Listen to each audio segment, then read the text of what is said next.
Welcome back to the Radian Podcast, your go-to source for digital product-focused discussions on design, technology, and digital health advancements. I'm Maxwell Murray, your host, and I hope today's episode inspires your next big idea. In this episode, we're working at a level below the language of a person. We can identify just in a 40-second sample of voice where their anxiety and stress levels are. And we can differentiate between mild cognitive impairment and Alzheimer's disease just from voice and many other diseases. Hi, Henry. So good to see you again. Welcome to the podcast. Everyone, I'm so excited to introduce you to Henry O'Connell, CEO and co-founder of Canary Speech. It's a fascinating platform. I can't wait to talk about it. Henry, I want to give you the opportunity to introduce yourself and say hello to the people. Well, thank you so much, Max. It's really enjoyable to be here with you. And I'm excited to talk, as I always am, about Canary Speech. And hopefully we can just discuss some of the things that people don't know about Canary Speech yet. Would love to do that. Oh, man, I can't wait to share this with the audience. Very excited for this episode. Let's start with the big picture. Tell us a little bit, like the elevator pitch of Canary Speech, and maybe touch on a little bit of its role in the future of or direction of healthcare? Back at Health 2024, a few months ago, we introduced what we call Canary Ambient. And Canary Ambient was enabled by enhancements to our APIs. Our API, which is really the connection handshake to other individuals' platforms, allows us to capture in a streaming mode audio that if their platform, say they're an avatar talking to a patient, or they're like a DAX co-pilot doing transcription and notes, that audio could in fact be analyzed for health conditions as well. And so our API now is intelligent enough that it can listen to both voices. It can identify the patient and a doctor, separate those. It's listening to the conversation and processing in 10 millisecond slices constantly. So it's not just a snapshot, it's doing it throughout the entire conversation and verifying, validating that information. But at the same time, it also knows when we have enough information to process it to a score.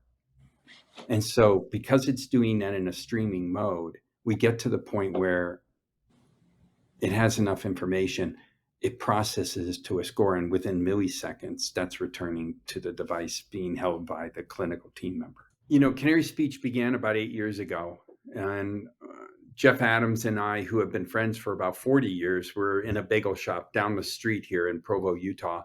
And he was speaking at Brigham Young University. He had graduated from there a number of years earlier and was back as a guest speaker. And we thought, hey, we'll get together for lunch. We ended up spending about 8 hours there that day together. We hadn't anticipated it. Jeff and I met 40 years ago. I was at the time at the National Institutes of Health doing research in neurological diseases. And Jeff was at the NSA building mathematical models to de-encrypt spy messages during the Cold War. I mean, it was his dream job. I would tell people he'd still be there, self-attached to a desk, handcuffed to a desk just to do it. But things change, and both of us were in those jobs for about 5 years. And I went on to a business career, and Jeff went on to work with a gentleman named Ray Kurzweil. And the foundational work he did in building mathematical models to de-encrypt spy messages, Ray wanted to develop what is called NLP, or natural language processing, the capacity to listen to something and make words of it. Listen to voice, get a transcription. And Ray is a brilliant man, but Jeff had the skill set to do that. And so Jeff built the first commercially available NLP product. That naturally evolved into, he created Dragon Naturally Speaking, which was the most popular transcription product for doctors' notes and patient notes. And he was instrumental in the start of that company. Went on to do the same thing for legal dictation, for diarization, the separation of voices. He worked on a range of different elements of speech as we know it today, technology. About 14 years-ish ago, Amazon was looking for a team to build the Amazon Echo. one of the most successful voice products, speech products ever produced, hundreds of millions of them worldwide, multiple languages, and a great, fun, engaging voice tool. But they didn't know how to do it. And they had a great idea. And they bought the company Jeff was in. And they got Jeff, and they got 17 speech and language scientists, and they got Jeff O'Neill, a patent lawyer. And Jeff went on to lead the team that 3 years later launched the Amazon Echo. So he had not only this medical product on one end of his career and many other things in between, but also the Amazon Echo. And he had just finished that, and he was past his severance and obligations. And we're sitting there in the bagel shop, and I asked him a question. I said, Jeff, you could do all kinds of things now. And I had finished up something. And I said, but what do you want to do? Yeah. I mean, what do you really want to do? Because you're brilliant. And he said to me, well, I've always wanted to apply speech analysis to human condition and diseases, to make a difference. And I said, well, why don't we do that? And that's how Canary Speech got born. One of my daughters, I have 3 daughters. One of my daughters, we were searching for a name, came up with the idea of canary in the coal mine, early warning system. And we made it Canary Speech because we actually could get a trademark on that. And then the little canary that we have, she actually drew that canary.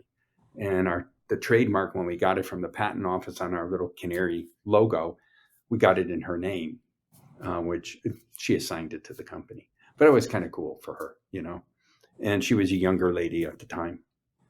But Canary Speech really was founded on the principle that healthcare should be something that's available to individuals, regardless of where they live in the world. And voice and smartphones that we have are ubiquitous. They're everywhere. Yeah.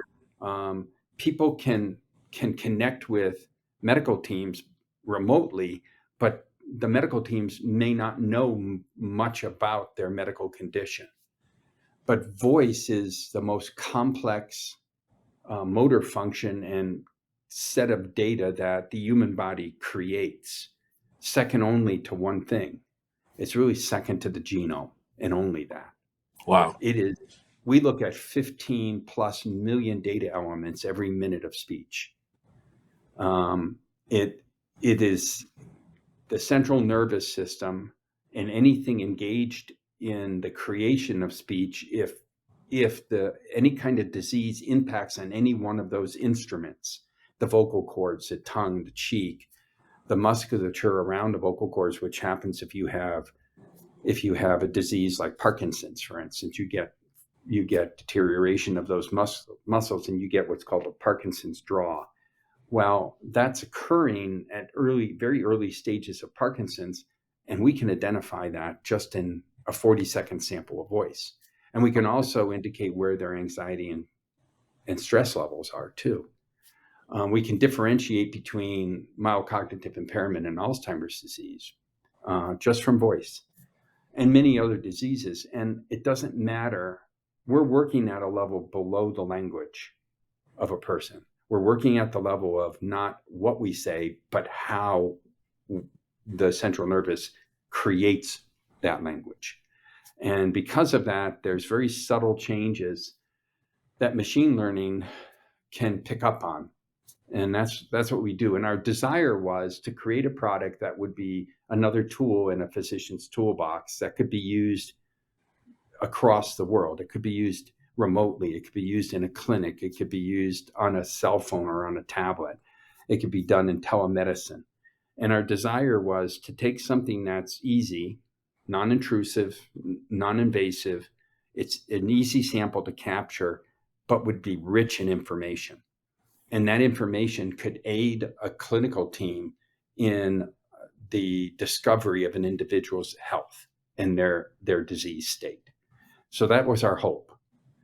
And it's funny, Jeff reviewed with me where the scope of use of language was. And mostly it was when 30 years earlier, he created NLP a lot of very, very smart people used natural language processing to create a data line, words, and then analyze for those words. And they had some success, but there are a lot of variables you can't control for. Like, you and I are equally educated, but we speak different language and different words. We speak different words within the same language. So what might be analyzed for being anxious words for me may never even occur in your language, and you might in fact be anxious. So those things are difficult to control for. No practical products existed.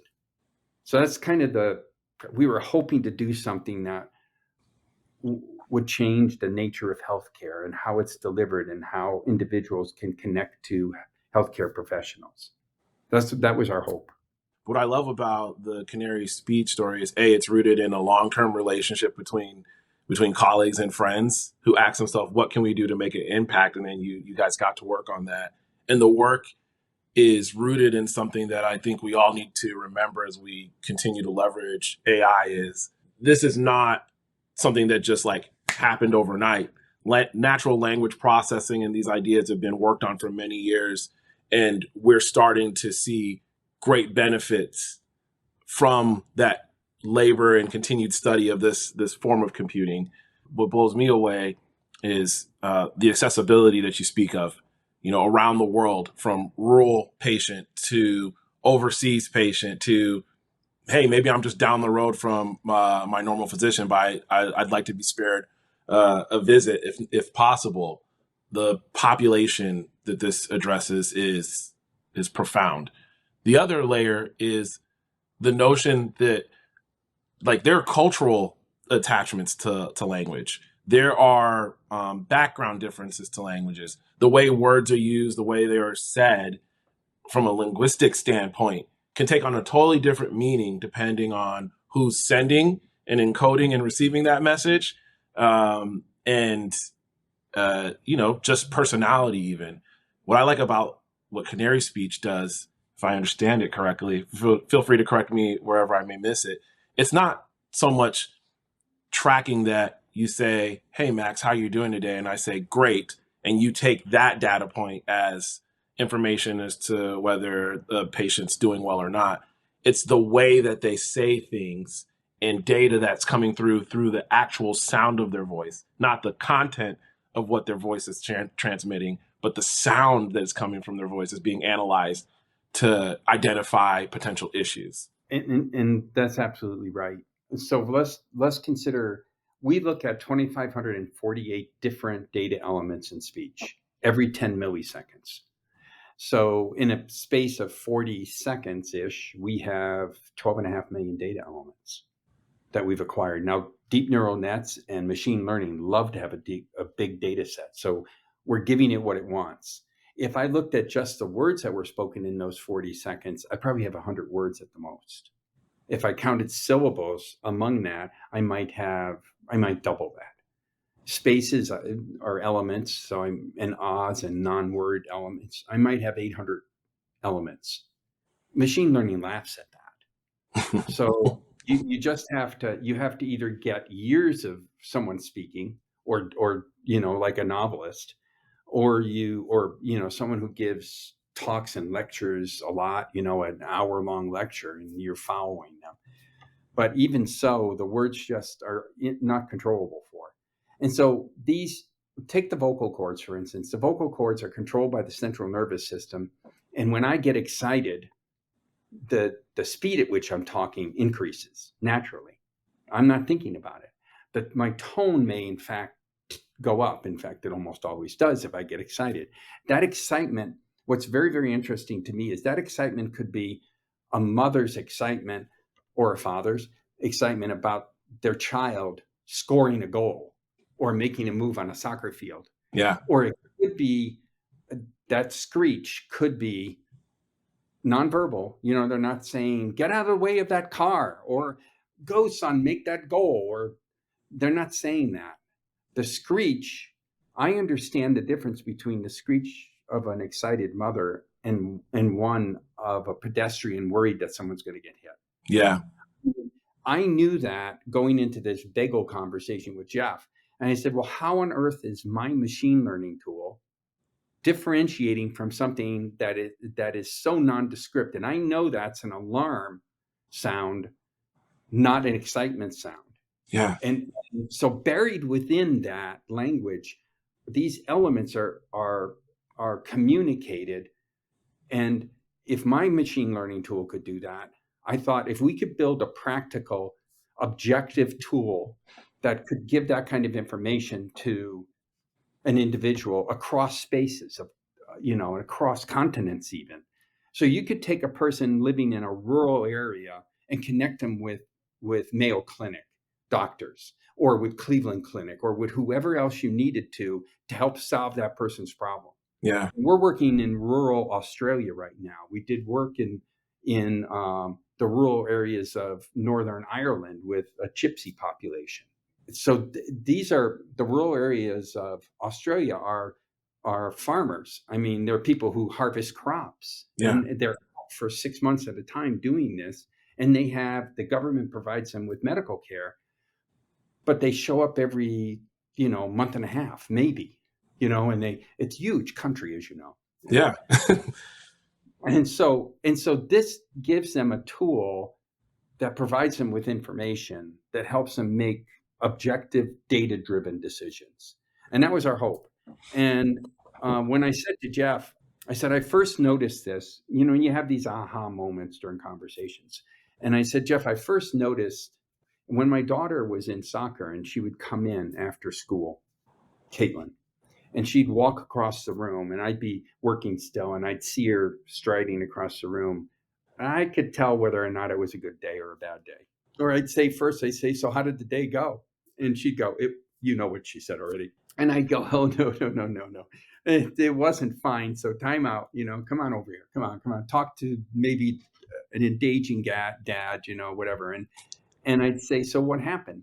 Was it the soccer coach? Was it chemistry class? Was it whatever it was, And she'd talk a bit about it. And when I'd see her face, I knew for sure, okay, this was not the best of days. Yeah. I could from a stride. All these physical cues in the environment are telling me things about my daughter. And then she'd start to talk and I would learn more. And I knew it wasn't fine.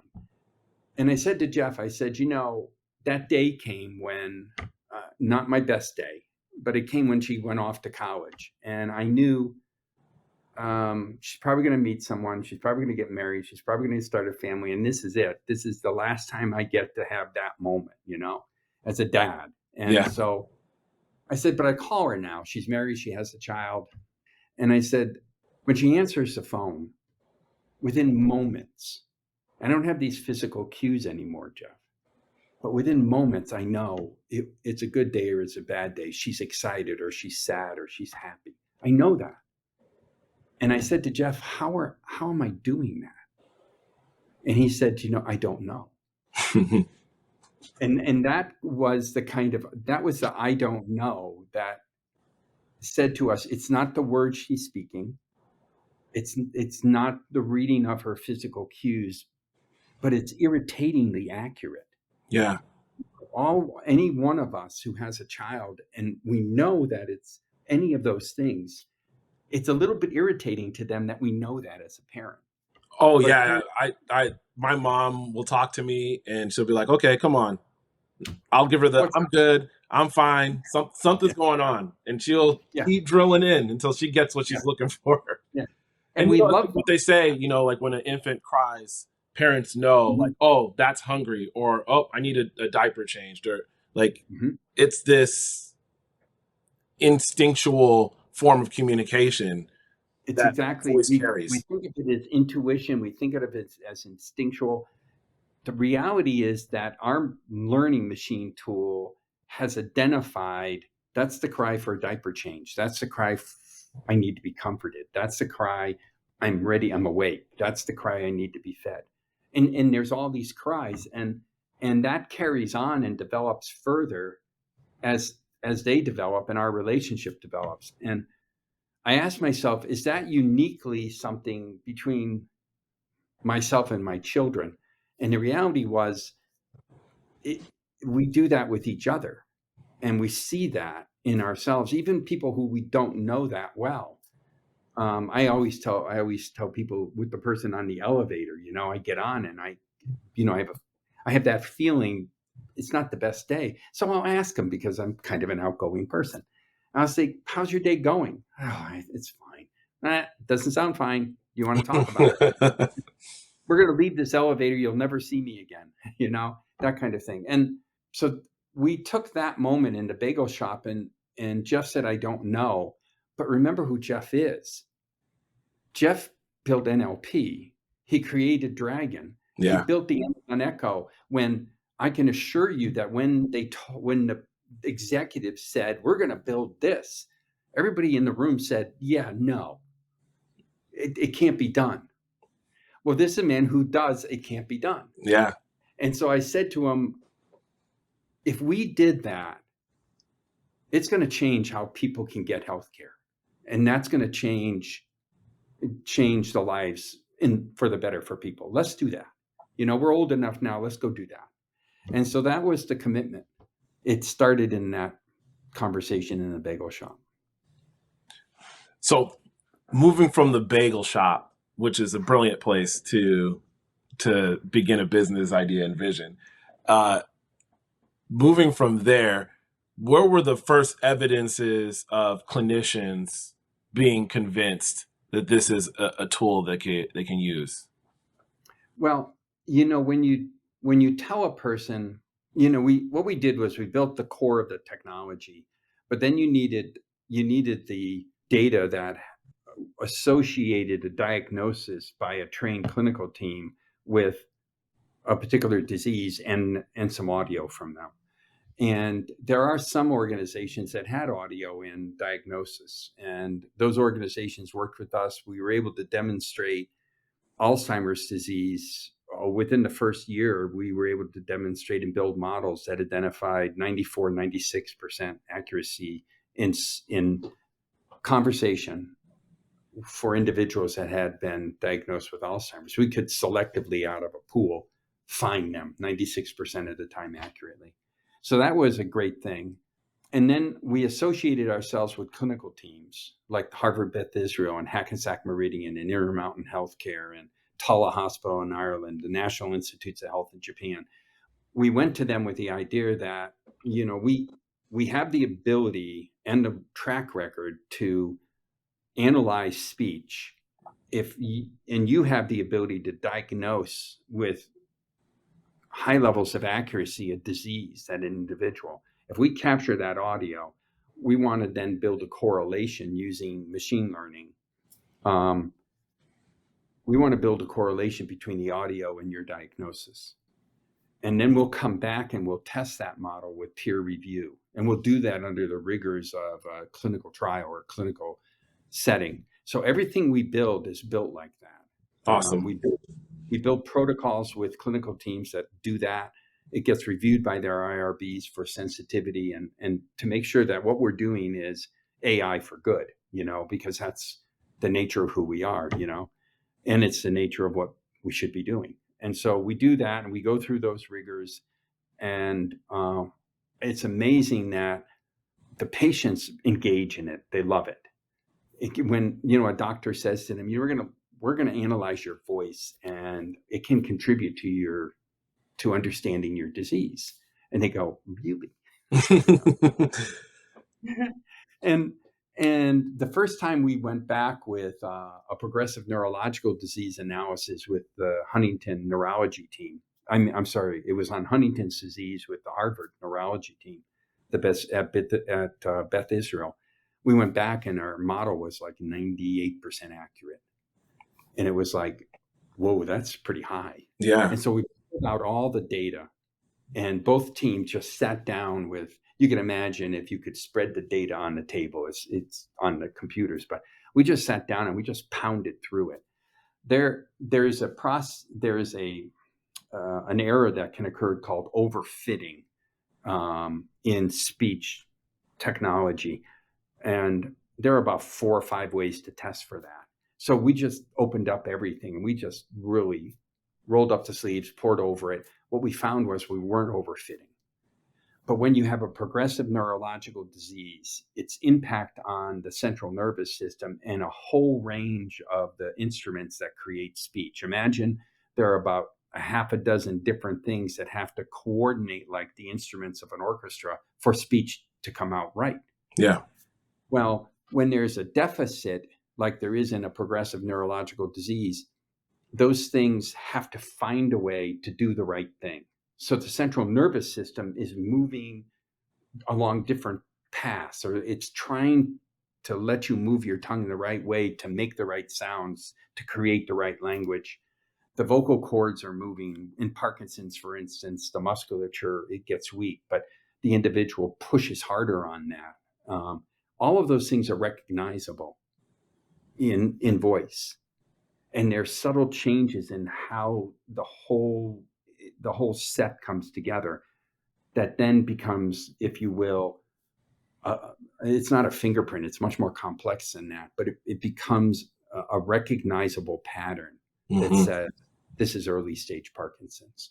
It's very exciting to me because someone very near and dear to me has been recently diagnosed with Parkinson's, and it was a journey. It was like, oh, we're not sure if it is it or whatnot. So in contrast to the guessing work that may exist in the marketplace now and what could happen in the future, I mean, here and now with Canary and continued growth of Canary Speech, is this opportunity to understand neurologically, and it sounds like even with like vocal cord and anything you use to produce sound, what's compensating in order for you to be able to try to communicate what is deficient or not efficient in your creation of sound.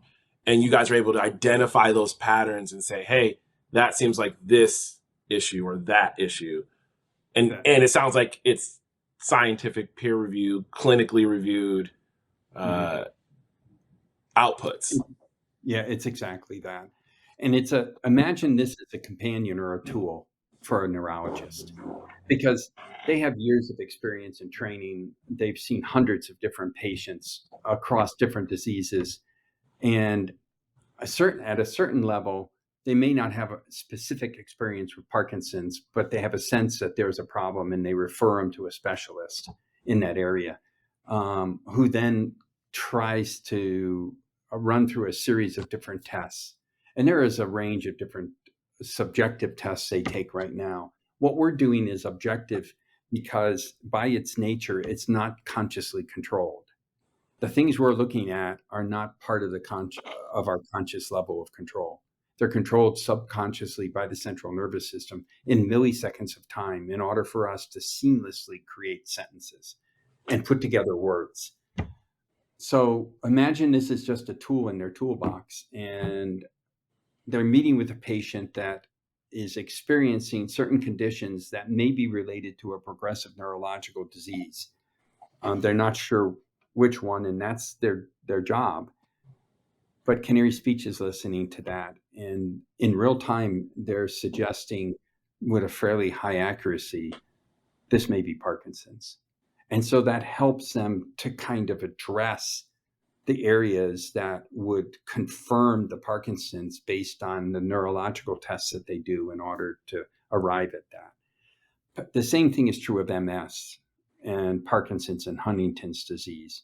We can tell the difference between an individual who has normal cognitive function and one that has mild cognitive impairment, which may exist 2 to 5 years before a person gets a progressive disease like Alzheimer's.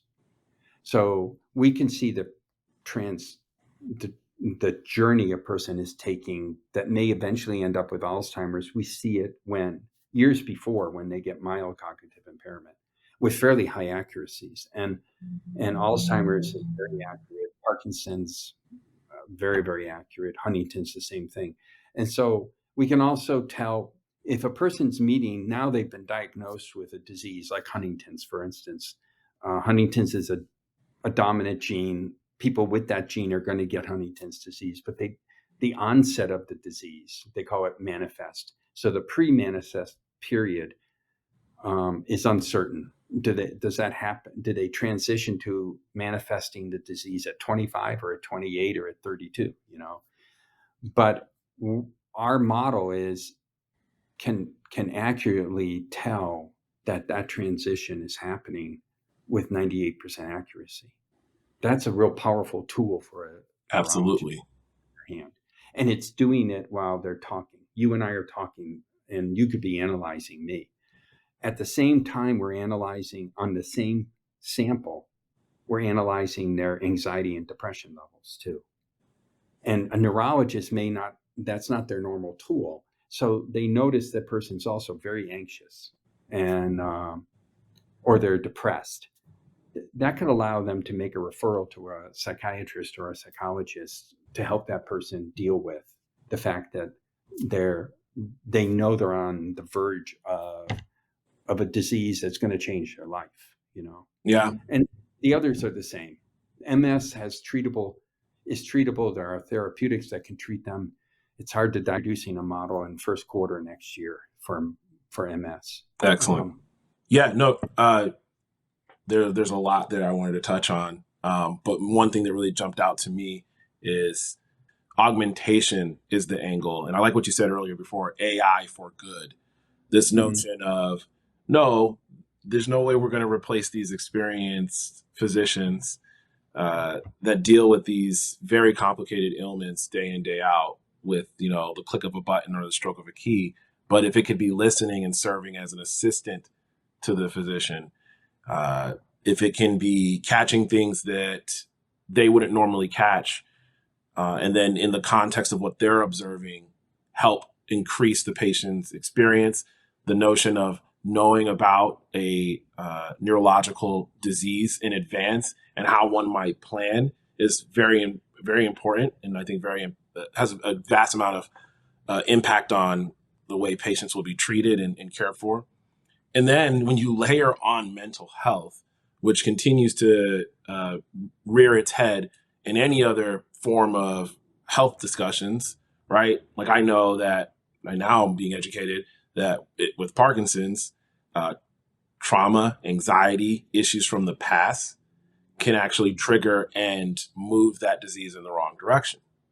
Correct. Yet once again, mental health is connected to neurological health and actual physical health.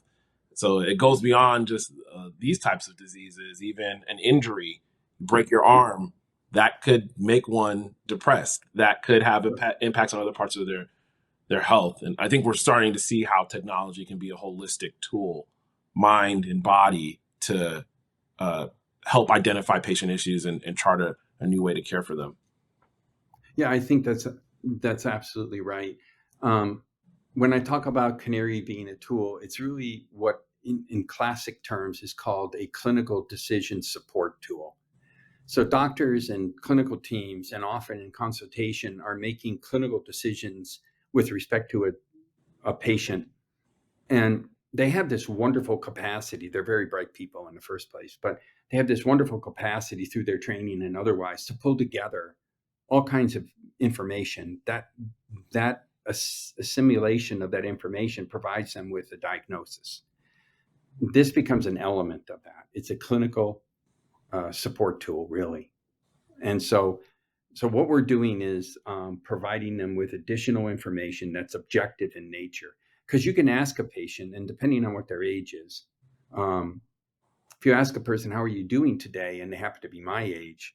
My parents served in World War II, and you've heard this before, these kind of stories, but I come home from school and my father was 4 years on crawling around in the mud in northern Africa, in Italy, during the middle of World War II with people shooting at him. Having a bad day is a little bit different. So yeah, I learned that from my family. My mother was building parts for the war effort, when she was a 17-year-old young lady at Pratt & Whitney in Hartford, Connecticut.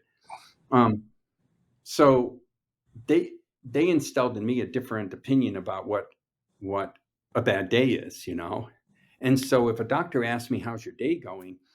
I go, it's pretty good, and well, tell me about your day. And I'm talking a little bit, and he says, I'm sorry, Henry, but your anxiety level is like way up here. Yeah, I understand that. There's a lot going on in my life, well, maybe we need to deal with that anxiety. So our tool doesn't care what the person is saying. right. It's measuring sub-language elements, so it gives more information to both people. And we have examples of this all the time. I mean, it comes in, clinics and hospitals we're working with. I'll call them to talk with them about an update of something going on, and they'll give me a story about something that happened, and they're just wonderful. If we have a moment, let me tell you one of the stories. Absolutely. So in this particular clinic, there is an annual checkup that's required for employment. And one of the employees, also a clinical person, was meeting with the doctor, and they did a Canary assessment, but they declined to do the standard paper assessment, the GAD-7 and the PHQ-8. But they did a Canary assessment, which looked at their behavioral health, their anxiety, and their depression. And when they were talking with the doctor, who's their friend, who's their colleague, the doctor had noticed that their depression levels from the Canary thing were as high as they get. And so he said, Bob, I don't remember what the guy's name is, I would never use it. He said, Bob, you didn't take the GAD-7 and the PHQ-8, which is self-assessment, they're subjective. And he said, but you did the Canary, and the Canary has your depression levels like way up here. He said, what's going on? He said, oh, I'm okay. The medication I was on wasn't working for me. Mm-hmm. So I came off it a few weeks ago. When you do that, if you've been on it for many years, you get a withdrawal period. So he's probably more depressed than he would be under normal circumstances. And he said, but I think I can manage it. I can handle it. And he said, well, why don't you talk with me about that? Because, doctor, don't treat yourself kind of thing. Mm-hmm. Mm-hmm. He said, so talk with me about it. He said, well, I don't, this is something my whole family deals with, but I just didn't feel like that medication was helping me at the time. So they were able to resolve that. It wasn't an intent to be deceitful at all. It was that I got this, Mm-hmm. I'm a trained doctor. I can handle this. And his friend, who's a trained doctor with experience also, said, time out, kind of like we do with our kids, I love you and I care about you. Let's talk about it. Yeah. And so they resolved it because it was identified, and I don't think he knew his depression levels were that high. It's something that we kind of, we feel we're ready. Military are like this. Our veterans are incredible people, and they're trained to deal with difficulty. They're dealing with difficulties that are at levels that we don't even imagine, and if we did, it's a horror show for us. Yeah. And they're doing it on a regular basis. God bless them, And so they're trained not to do that. And if they get asked, how are you doing? Their answer is, I'm doing fine, sir. Yeah. Thank you. Ready for duty.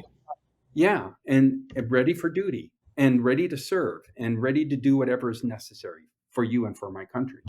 And, but that's a whole group of people that need some special consideration, in my opinion. And not only do we owe them a great debt, but we need to recognize that we train them to ignore what most people cannot live with, And so now we have to be careful about making sure that we meet their needs and that they kind of, I don't know what it is, but they transition back to the normal world, which they're bringing some of the baggage that they have. They can't avoid that, but we help them do that. So that's another reason I think Canary it's an objective measurement that is non-invasive, it's non-intrusive, it can participate in areas where before it was difficult to really know what was going on. And I've seen it, I'm starting to notice some connected threads in conversations like this and podcast episodes where I continue to see technology taking things that were previously viewed as subjective, not measurable, and turning it into something measurable. And we're not measuring for the sake of measurement, right? Like it's not, oh, it's cool, we can capture that. I love the intent and the capability to, I think through technology, classical computing, AI, whatever you want to call it, at the end of the day, the ability to really capture what's going on with someone and increase our ability to care for someone else is profound. I think through measurements of, pain level, anxiety level, mental health, status of being happy versus depressed, you open a doorway for a level of empathy that is unprecedented, I think, in the human experience. Yeah. And I couldn't agree with you more.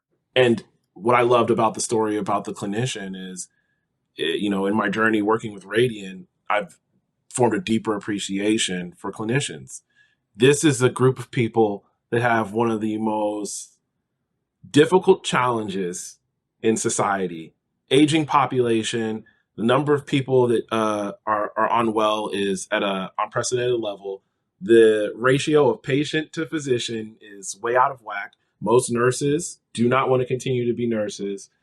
If we're not helping deal with the bandwidth and the wear and tear of caring for people, we're going to head into a direction where we won't have enough people to care for people, which will only exacerbate health issues. So the notion of, something like Canary Speech, co-piloting, being there to identify issues for this population as well as the patient population is very exciting.